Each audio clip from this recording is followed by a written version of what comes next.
Hi, my name is Mike Seifert. I'm a pastor at Living Hope Lutheran Church in Midlothian, Virginia. That's a southwest suburb of Richmond. In Titus 3, the Apostle Paul describes the condition of the unbeliever.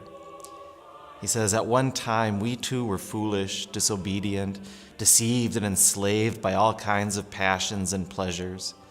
We lived in malice and envy, being hated and hating one another." It calls to mind the self-centered, self-indulgent degenerate who tries to find satisfaction and meaning in life by scratching every depraved itch. But then at the end of the day, all he finds is bitterness and isolation. Then he blames everyone else for his misery and raises his fist at God. His search for life outside of Jesus fuels the hate in his heart. But the condition Paul describes here, it doesn't always look depraved like that.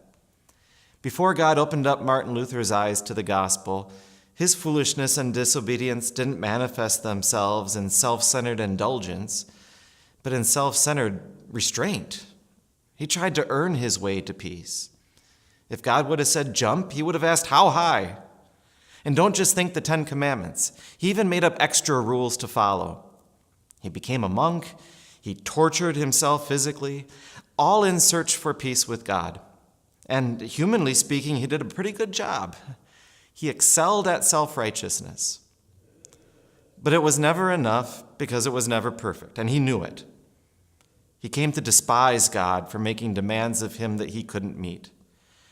Just like the self-indulgent degenerate, his search for life outside of Jesus fueled the hate in his heart. He hated God. But then through his study of the Bible, books like Romans, Galatians, the Psalms, God opened up his eyes so that he could stop looking to himself for the solution, but to Jesus. He isn't a taskmaster, he's a Savior.